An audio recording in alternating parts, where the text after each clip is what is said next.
देवताओं का रुद्र के पास जाकर अपना दुख निवेदन करना, रुद्र द्वारा उन्हें आश्वासन और चित्ररथ को शंखचूड़ के पास भेजना। चित्ररथ के लौटने पर रुद्र का गणों, पुत्रों और भद्रकाली सहित युद्ध के लिए प्रस्थान। उधर शंखचूड़ का सेना सहित पुष्पभद्रा के तट पर पड़ाव डालना तथा दानवराज के दूत और शिव की बातचीत। सनत कुमार जी कहते हैं, मुने तदनंतर जो अत्यंत दीनता को प्राप्त हो गए थे, उन ब्रह्मा और विष्णु का वचन सुनकर शिव जी मुस्कुराए और मेघ गर्जना के समान गंभीर वाणी में बोले, हे हरे, हे ब्राह्मण, तुम लोग शंखचूड़ द्वारा उत्पन्न हुए भय को सर्वथा त्याग दो। निसंदेह तुम्हारा कल्याण होगा। मैं शंखचूड़ का सारा वृतांत यथार्थ रूप से जानता हूँ।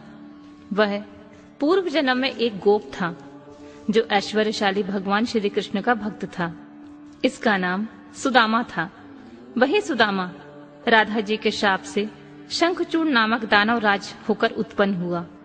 यह परम धर्मज्ञ और देवताओं से द्रोह करने वाला है। यह दुर्बुद्धिवश अपने उत्कृष्ट बल के भरोसे संपूर्ण देवताओं को कष्ट दे रहा है। अब तुम लोग प्रेम पूर्वक मेरी बात सुनो और देवों को आनंदित करने के लिए शीघ्र ही कैलाशवासी रुद्र के समीप जाओ। वह रुद्र रूप मेरा ही उत्तम पूर्ण रूप है। मैं ही देव कार्य की सिद्धि हेतु पृथक स्वरूप धारण करके वहां प्रकट हुआ हूँ। मेरा वह रूप ऐश्वर्यशाली और परिपूर्णतम है। हरे, इसलिए मैं भक्तों के वशीभूत हो कैलाश पर्वत पर निवास करता हूँ। तदनंतर कैलाश पहुंचकर देवताओं ने भगवान महेश की स्तुति की और अंत में कहा, महेशान, आप तो कृपा के आकार हैं।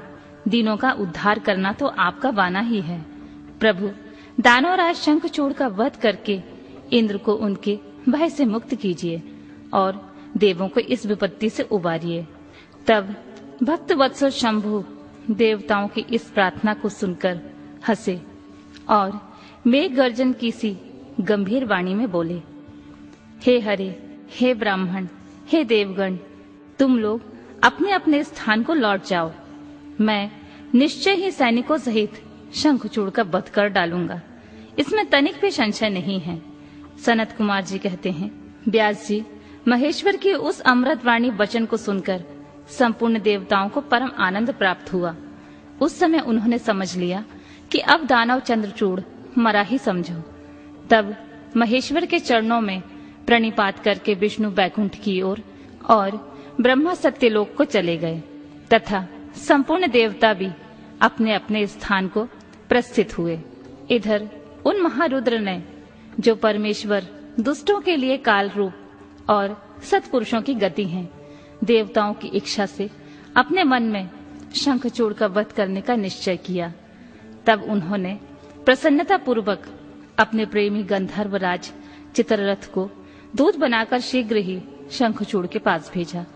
चित्ररथ ने वहां जाकर शंखचूड़ को खूब समझाया और कहा, परंतु उसने बिना युद्ध किए देवताओं को राज्य लौटाना स्वीकार नहीं किया और कहा, मैंने ऐसा दृढ़ निश्चय कर लिया है कि महेश्वर के साथ युद्ध किए बिना तो ना मैं राज्य वापस करूंगा और ना अधिकारों को लौटाऊंगा। तो कल्याणकर्ता रुद्र के पास लौट जा और मेरी कही हुई बात यथार्थ रूप से उनसे कह दे। जैसा उचित समझेंगे वे वैसा करेंगे। तो व्यर्थ बकवास मत कर। सनत कुमार जी कहते हैं, मुनि श्रेष्ठ, यूं कहे जाने पर वह शिवदूत पुष्पदंत चित्ररथ अपने स्वामी महेश्वर के पास लौट गया और उसने सारी बातें ठीक ठाक कह दी। तब उस दूत के वचन को सुनकर देवताओं के स्वामी भगवान शंकर को क्रोध आ गया।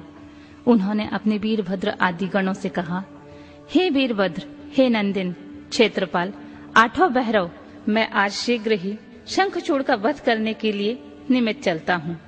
अतः मेरी आज्ञा से मेरे सभी बलशाली गण आयुध होकर लेस होकर तैयार हो जाएं और अभी अभी कुमारों स्वामी कार्तिकेय और गणेश के साथ रथ यात्रा करें। भद्रकाली भी अपनी सेना के साथ युद्ध के लिए प्रस्थान करे। सनत कुमार जी कहते हैं, मुने, ऐसी आज्ञा देकर शिव जी अपनी सेना के साथ चल पड़े। फिर तो सभी वीरगण हर्षमग्न होकर उनके पीछे पीछे चलने लगे। इसी समय संपूर्ण सेनाओं के अध्यक्ष स्कंदन और गणेश भी हर्ष से भरे हुए कवच धारण करके सशस्त्र शिव जी के निकट आ पहुंचे। फिर वीरभद्र, नंदी, महाकाल, सुभद्रक, विशालाक्ष, बाण, पिंगलाक्ष, विकंपन, विरूप, विकृति, मणिभद्र, बाष्कल, कपिल, दीर्घदृष्ट, विकार, ताम्रलोचन, कालांकर, बलिभद्र, कालजिन, कुटीचर, बलोन्मत्त, रणछलाग्य, दुर्जय और दुर्गम आदि गणनायक जो प्रधान सेनापति थे शिव जी के साथ चले। उनके गणों की संख्या करोड़ों की थी। 8 भैरव, 11 भयंकर रुद्र, 8 वसु, इंद्र, 12 आदित्य, अग्नि, चंद्रमा, विश्वकर्मा, दोनों अश्विन कुमार, कुबेर, यम, निर्जति, नलकुबर, वायु, वरुण, बुध, मंगल तथा अन्यान ग्रह, पराक्रमी कामदेव, उग्रद्रंष्ट, उग्रदंड, कोरट तथा कोठव आदि ने भी शीघ्र ही महेश्वर का अनुगमन किया। स्वयं महेश्वरी देवी भद्रकाली भी 100 भुजा धारण करके शिव जी के साथ चली। वे उत्तमोत्तम रत्नों से बने हुए विमान पर आरूढ़ थीं। उनके शरीर पर लाल चंदन का अनुलेप लगा हुआ था। वे लाल वस्त्र शोभा पा रहा था तथा वे हर्षमग्न हंसती हुई, नाचती तथा उत्तम स्वर से गान करती हुई अपने भक्तों को अभय तथा शत्रुओं को भय प्रदान कर रही थीं। उनकी एक लंबी योजन भीषणकार जिहा लपलपा रही थी।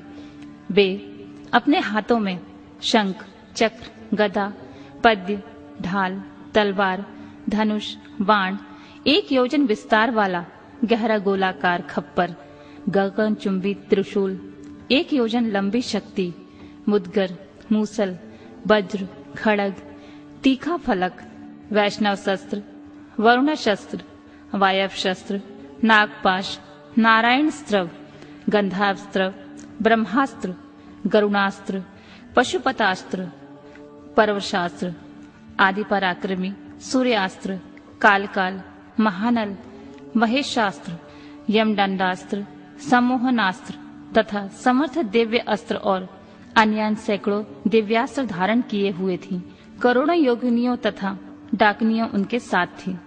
फिर भूत, प्रेत, पिशाच, कुष्मांड, ब्रह्म राक्षस, बेताल राक्षस, यक्ष और किन्नर आदि से घिरे हुए स्कंदन ने पिता के पास आकर उन चंद्रशेखर को प्रणाम किया और उनकी आज्ञा से पार्श्व भाग में स्थित होकर सहायक का स्थान ग्रहण किया।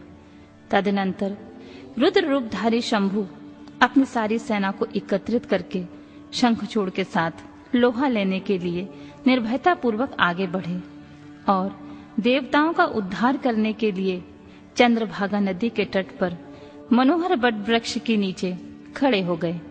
व्यास जी जब उधर शिवदूत चला गया तब प्रतापी चंद्रचूड़ ने महल के भीतर जाकर तुलसी से यह सारी वार्ता कह सुनाई। शंखचूड़ ने कहा, देवी, शंभु